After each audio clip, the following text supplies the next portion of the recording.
नमस्कार विद्यार्थी मित्रांनो. इयत्ता 9वीच्या अक्षर भारती या पुस्तकातील दुसऱ्या भागातील संतवाणी ही आज आपल्याला अभ्यासायची आहे.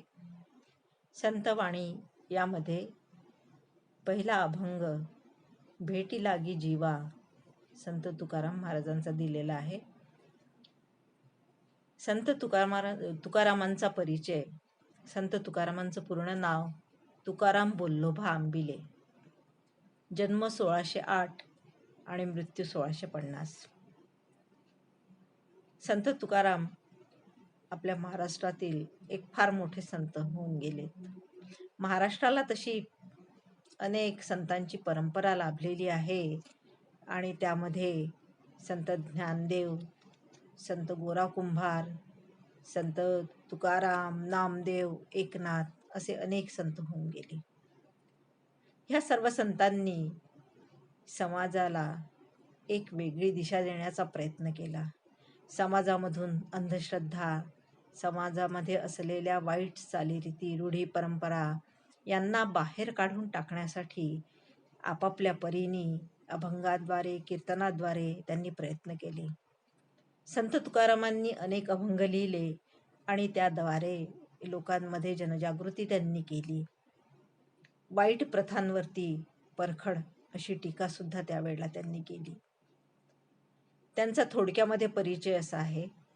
व्यवहार आणि अध्यात्म यांची सुयोग्य सांगड घालणारे वारकरी संप्रदायातील संत कवी.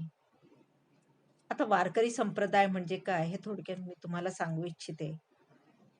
महाराष्ट्रामध्ये वारकरी संप्रदाय हा फार मोठ्या प्रमाणावरती पसरलेला आहे. वारकरी म्हणजे कोण? तर वारी म्हणजे यात्रा, आणि ही यात्रा जो करतो तो वारकरी. आता ही यात्रा कुठली?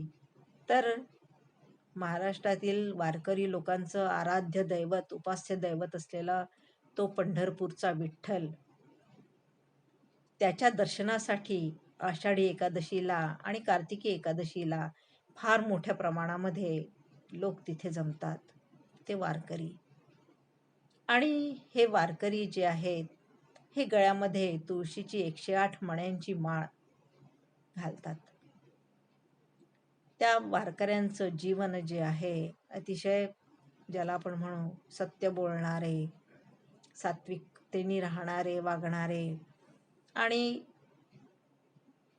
आपलं काम करत असतानाच देवाची उपासना करणारे, पंढरपूरचा विठ्ठल यांची उपासना करणारे असे हे वारकरी. तर त्या वारकरी संप्रदायामधील हे तुकाराम संत कवी आहेत. दांभिकता, दैववाद, अहंकारी वृत्ती, दुराचार इत्यादींचा परखड समाचार त्यांनी अभंगामधून केला. अतिशय कठोर टीका त्यांनी आपल्या अभंगांमधून ह्या ढोंगीपणावर, त्याच्यानंतर मग दांभिकतेवर, दैववादावरती केलेले आहे. अनेक अभंग त्यांनी त्यावरती लिहिलेले आहेत. प्रेम, नैतिकता, करुणा आणि सर्वभूती ईश्वर ह्या मूल्यांना प्रमाणभूत मानून आपल्या प्रापंचिक जीवनाचा आदर्श ते अभंगामधून मांडतात. त्यांनी प्रपंचही केला आणि त्यासोबतच त्याला अध्यात्माची जोड दिली. आता हा जो अभंग दिलेला आहे यामध्ये संत तुकारामांनी आपल्या मनातील विठ्ठलाच्या भेटीची ओढ समर्पक दृष्टांतातून व्यक्त केली आहे.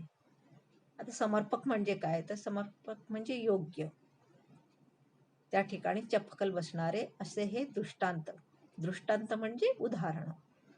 तर वेगवेगळ्या उदाहरणांमधून, वेगवेगळ्या दृष्टांतांमधून संत तुकारामांना कशा प्रकारे विठ्ठलाची ओढ लागलेली आहे, विठ्ठल दर्शनाची ओढ लागलेली आहे, हे त्यांनी या अभंगामधून स्पष्ट केलेलं आहे. अभंग म्हणजे काय? हा मराठी वाङ्मयाचा एक प्रकार आहे.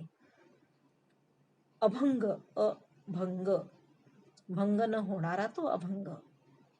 750 वर्ष झाली पण अजूनही हे अभंग जे आहे ते काळाच्या ओघामध्ये नष्ट न होता अजूनही टिकून आहेत. अनेक लोक अनेक विद्यार्थ्यांना अभ्यासण्यासाठी ते अभंग आजही उपयोगी पडत आहेत. तर बघूया अभंग. मी सुरुवातीला अभंगाचं वाचन करते आणि त्यानंतर मग तुम्हाला तो अभंग समजावते आहे. अभंग अशा प्रकारे आहे. भेटी लागी जीवा लागली से आस, पाहे रात्रंदिवस वाट तुझी. पौर्णिमेचा चंद्रमा चकोरा जीवन, तैसे माझे मन वाट पाहे. दिवाळीच्या मुळा लेकी आसावली, पाहतसे वाटुली पंढरीची. भुकेलिवा बाळ अतिशोक करी, वाट पाहे उरी माऊलीची. तुका म्हणे मज लागलीसे भूक, धावनी श्रीमुख दावी देवा. अशा प्रकारे हा अभंग आहे. आता याचा अर्थ आणि थोडक्यात तुम्हाला समजावण्याचा प्रयत्न मी या ठिकाणी करणार आहे. भेटी लागी जीवा लागलीसे आस, पाहे रात्रंदिवस वाट तुझी. भेटीची आस लागली आहे.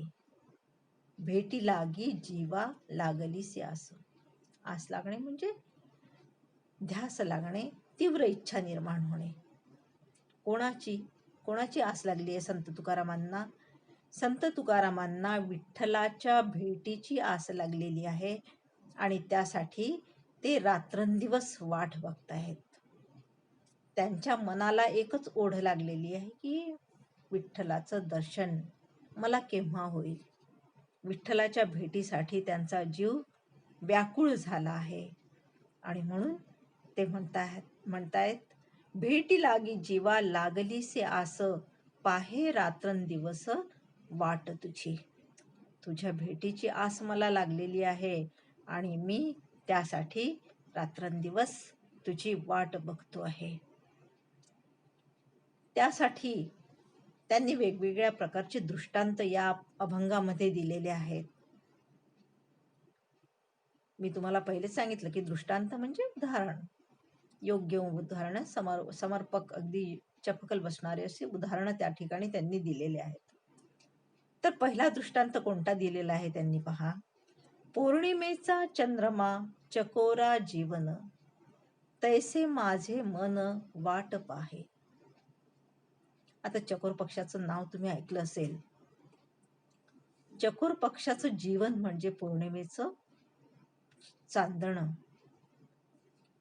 ज्या वेळेला पौर्णिमा असते त्यावेळेला पडणारं चांदणं जे आहे ते पिऊन हा चकोर पक्षी जगत असतो आणि त्यासाठी त्याला 1 महिना वाट बघावी लागते. पौर्णिमेचं चांदणं पिऊन ज्याप्रमाणे तो चकोर पक्षी जगतो आणि त्या पौर्णिमेची तो वाट पाहतो, त्याप्रमाणे माझं मन विठ्ठलाच्या भेटीची वाट बघत आहे. तैसे माझे मन वाट पाहे. त्या चकोर पक्षाला ज्याप्रमाणे पौर्णिमेच्या चंद्रकिरणांची आस लागलेली असते, वाट बघत असतो तो, त्याप्रमाणे संत तुकाराम सुद्धा विठ्ठलाच्या भेटीसाठी वाट बघत आहेत.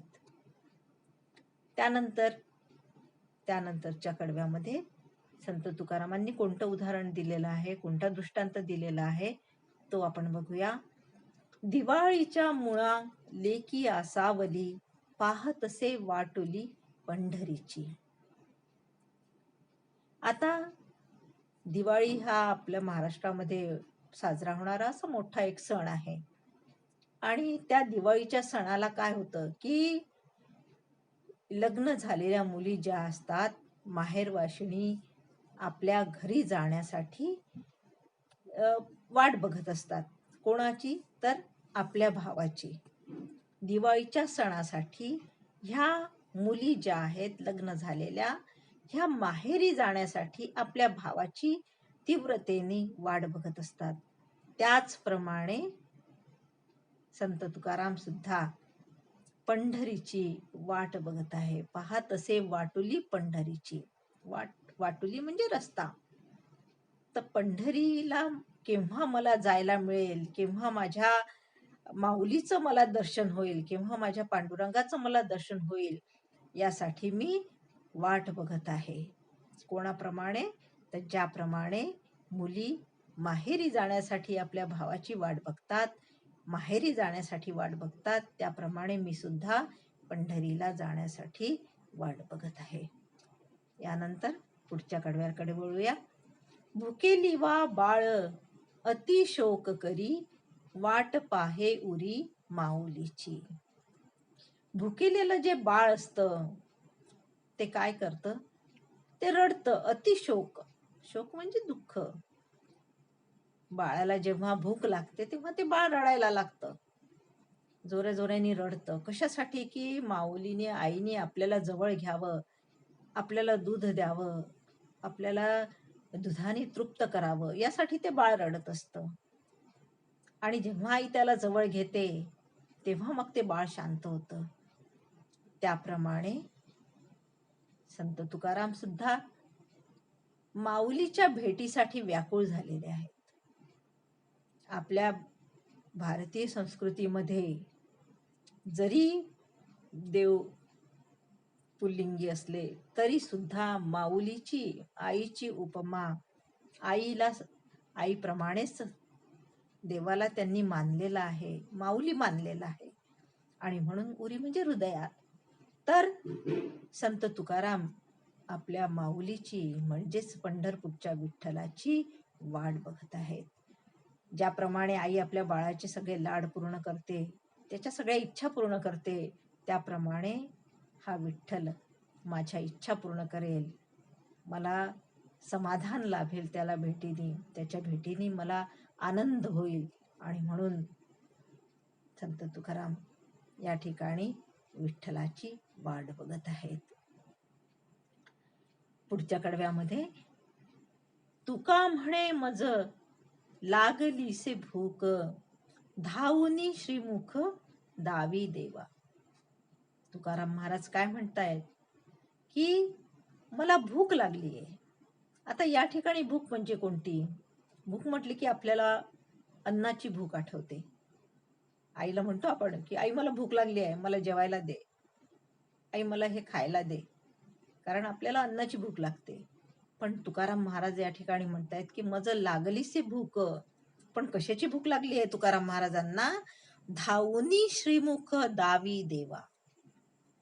श्रीमुख, मुख म्हणजे चेहरा, पण श्रीमुख, श्रीमुख म्हणजे पवित्र असा चेहरा, पावन असा त्याचा चेहरा, विठ्ठलाचा चेहरा तुकाराम महाराजांना बघायचा आहे. धावुनी श्रीमुख दावी देवा. दावी म्हणजे दाखवणे.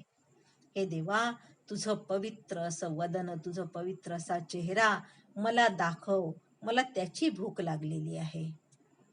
आणि जेव्हा तुझं पावन दर्शन मला होईल तेव्हा माझी भूक मिटेल, आईशी भेटल्याचं समाधान मला लाभेल, माऊलीच्या भेटीचं समाधान मला लाभेल आणि माझ्या मनाची शांतता होईल, माझं मन तृप्त होईल. अशा प्रकारे संत तुकाराम महाराजांनी या अभंगामध्ये कशा प्रकारे तुकाराम महाराज पांडुरंगाच्या भेटीसाठी उत्सुक आहेत, कशा प्रकारे त्यांच्या भेटीने त्यांच्या जीवाला शांतता लाभणार आहे, देवाच्या भेटीने शांतता लाभणार आहे, त्यांचं मन तृप्त होणार आहे, हे वेगवेगळ्या दृष्टांताद्वारे या अभंगामध्ये सांगितलेलं आहे. पुन्हा एकदा सांगते. पहिला दृष्टांत दिलेला आहे तुकाराम महाराजांनी आपल्याला की चकोर पक्षाचा. ज्याप्रमाणे चकोर पक्षी चांदण्यांची वाट बघतो, पौर्णिमेची वाट बघतो, चांदणं हे त्याचं जीवन आहे, आणि त्याप्रमाणे तुकाराम महाराज म्हणतात की मला सुद्धा विठ्ठलाच्या दर्शनाची तीव्र आस लागलेली आहे, तीव्र ओढ निर्माण झालेली आहे. दुसरा दृष्टांत दिलेला आहे माहेरवाशिणीचा. जी मुलगी लग्न होऊन सासरी गेलेली असते ती ज्याप्रमाणे तीव्र ओढीने आपल्या भावाची वाट बघते, त्याप्रमाणे तुकाराम महाराजांना विठ्ठलाच्या भेटीची ओढ लागलेली आहे. त्यानंतर भुकेलिया बाळ अतिशोक करी. ज्याप्रमाणे बाळ रडतं, भुकेनी रडतं, आईनी जवळ घ्यावं म्हणून, आणि मग ते तृप्त होतं. त्याप्रमाणे विठ्ठलाच्या भेटीची ओढ, आपल्या माऊलीच्या भेटीची ओढ तुकाराम महाराजांना लागलेली आहे. आणि शेवटी ते म्हणतात की ही माझी भूक केव्हा पूर्ण होईल, केव्हा तृप्त होईल, तर जेव्हा तू मला धावून तुझं पवित्र असं मुख, तुझा पवित्र असा चेहरा मला दिसेल, तेव्हा कुठे माझं समाधान होईल आणि माझी जी तुझ्या तीव्र दर्शनाची इच्छा आहे ती पूर्ण होईल. अशा प्रकारे या अभंगामध्ये संत तुकारामांनी विठ्ठल दर्शनाची ओढ व्यक्त केलेली आहे. आणि त्या ठिकाणी त्यांनी चकोराचं उदाहरण दिलेलं आहे, मुलीचं उदाहरण दिलेलं आहे, एका भुकेलेल्या मुलाचं उदाहरण दिलेलं आहे, आणि शेवटच्या कडव्यामध्ये त्यांनी तीव्र ओढीचं, ज्याप्रमाणे या सगळ्या उदाहरणांमधून त्यांची तीव्र इच्छा निर्माण होऊन ती कशा प्रकारे पूर्ण होईल हे सुद्धा सांगितलेलं आहे. त्याचप्रमाणे माझी भूक कशा प्रकारे शमेल आणि तुमच्या दर्शनाने माझं मन तृप्त होईल, असं संत तुकाराम महाराज या अभंगामध्ये आपल्याला सांगत आहेत. आशा करते तुम्हाला सगळ्यांना हा अभंग समजला असेल, आणि समजला नसेल तर तुम्ही त्यावरचे प्रश्न जे असतील, तुमच्या ज्या काही शंका असतील त्या मला आपल्या ग्रुपवरती टाकून विचारू शकता. धन्यवाद.